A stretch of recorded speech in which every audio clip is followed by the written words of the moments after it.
So, hi there, welcome to the archives. I thought that I would do a book share. This is probably, I might come back and share it again more because I'm not done it yet. I'm about almost a quarter through. Braiding Sweetgrass for young adults. So there's Braiding Sweetgrass, which is there's an adult version, and then this version is just for young adults. It's Indigenous wisdom, scientific knowledge, and the teachings of plants. And it's by Dr. Robin Wall Kimmerer, and it's adapted by Monique Gray Smith. That was the initial Braiding Sweetgrass, is by Monique Gray Smith, and then the illustrations in this book are done by Nicole Neidhart. Really powerful book. It's adapted from the New York Times bestseller, Braiding Sweetgrass. So what I liked about this, initially I did a video earlier, but there's a few points, I want to put them all together, is I just want to share the very, very first sentence of this book. In the chapter, it's called An Invitation to Remember, and it says, "We are in the time of the seventh fire, a time prophesied by my Anishinaabe ancestors, a sacred time when our shared remembering transforms the world, a dark time and a time filled with light. We can choose to live in the dark or in the light. We remember the oft-used words of resistance. They tried to bury us. Didn't they know that we were seeds?" And it goes on to say, "I invite you to remember another way of being in the world, in kinship, to be in relationship with all living beings, our relatives. Often in the Western world, kinship is thought only of as human relatives. But in many indigenous worldviews, kinship includes plants and animals.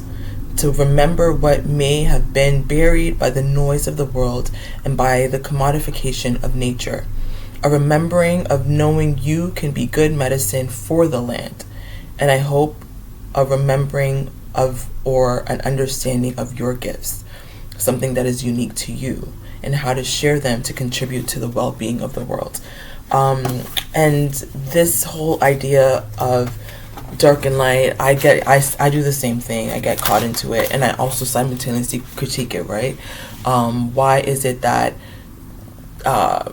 dark and darkness is always bad, negative, and white, light, good, right? I read a book recently, and it's insidious because it starts early. I read a children's book a while ago on emotions and how to identify your emotions, and one of the emotions, the color, all of it, the emotions were associated with colors, and the emotion of mad was associated with black, right? Blackness and like anger, rage, and often that gets put onto our bodies, right? People project that. We forget that like dark, it may be just a saying that you say dark, light, but if you pay attention to how you internalize that notion, it might show up as you treating dark as bad and you treating white as good, right? And then on that same note, in talking about being in the seventh fire, is that what it is? The seventh fire? My thing, yeah, the seventh fire. And what happens, I want to have more discussion, just me in general with folks. What happens when both sides think they're the light, right? And I was thinking specifically of what's going on right now in so many different parts of the world, but specifically in Palestine, and how I'll see Israeli Zionists, for instance, being like, we are the light, and they are the darkness. They are the children of the darkness, right? We saw that same language be used against Jewish people during the Holocaust, where the Nazis were the light, and the assumption was that Jews were the darkness, right? What happens when both sides think that they are the light? Recently, I just saw the live video of Jasmine Garden and God is Glamorous, And again, what happens when the witches think they're the light? We're the light workers, right? You'll hear we're light workers. They do work with light. But then you'll hear Christians say we are the light. Jesus is the only way. Jesus is the no other truth in the light. Jesus is the way, right? He is the truth in the light. But meanwhile, both also dabble in evil. What happens when all of us think in this moment that we are the light? You're seeing it right now, right? The LGBT community is like, you guys are not Christ-like. You're walking in darkness. And like Christians are like, you're walking in darkness and we are the light. What happens when both sides think they're the light?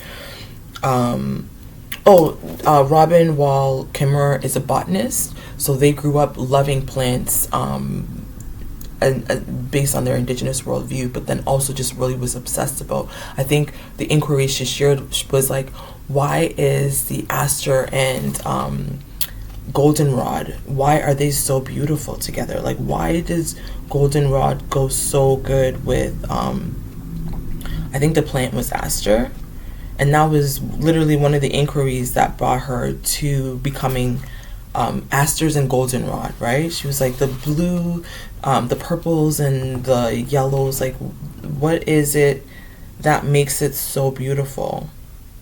Is it purple or is it blue? Which one is it again? And then that brought her to science, right? She also wanted to make, what was the science behind it? And I love that on her first day of school, she got to talk to one of the advisors, and they're like, why do you want to take this program? And that was her answer. Why are goldenrods and asters so beautiful? And the professor, a white man, was like, science is not about beauty. And she's like, as a botanist, as a scientist, being able to bring the indigenous and the science, I'm able to see the beauty even more.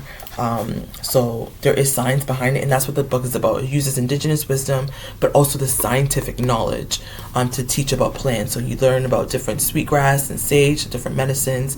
She talks about the three sisters, corn, beans, and squash as the three sisters and their role. And she even uses the analogy of like three actual sisters, right? The older one stands tall and is more confident. That's the corn. And I think beans is the middle sister who's like trying to find their way. And then I believe squash is like the younger one that kind of grows at the bottom. And so really beautiful analogy. Again, the difference between indigenous cultures and Western cultures. She said when the colonists first came to Turtle Island, they saw the squash, the beans, and the corn growing together in the garden, and they're like, these people aren't intelligent. They don't know how to garden because they're not gardening in rows like they did in Europe. So the white people thought, the colonists, Europeans thought that like indigenous people weren't smart, and indigenous people were like, this is unity. This is how they grow best together, right? Just because it might not look neat and tidy to you, maybe it's not sanitized to you, doesn't mean that it's not effective. I mean, it's not working. If anything, it works better this way. So I really was interested in that. Talks about different plants, also plants that are foreign, immigrant plants. I think it was something plantain, and I was just like, oh, of course they ruined plantain for all of us. Nanabozho, I really appreciated that she talks about how Nanabozho also had a twin, right? So Nanabozho was here to walk the way of balance and unity and bringing together the homeostasis, the synchronicity. What is a word in science? Equilibrium. But Nanabozho had a twin, right? And that twin was the opposite. It was imbalance and just chaos. And it's also that, you know, what do you do when you have that Western and indigenous way, or two contradictory things going at the same time, right? One has to vow to continue to walk in balance. And I think that was a really beautiful reminder. Even when you're up against opposition, you have to stay in your own integrity, right? I'm here to do balance, and this is what I'm going to continue to do. You do what you do in your lane, but in my lane, in my house, we do this, right? I love the number 4. I was born on the 4th. I'm obsessed with 4s, things that come in 4s, right? I love that she brought up the 4 directions and how the 4 is a really symbolic number in indigenous cultures. 4 directions, 4 human races, the 4 winds, like just the 4 seasons. I appreciated that because I really love the number 4. There was a part there that she talked about in immigrants, and the immigrants here were being framed. I wish she would have said settlers, but maybe I feel like the use of immigrants was very intentional, because at the end of the day, we all are, but like, I think the settler, I think she's speaking specifically to the white settler Europeans that came here.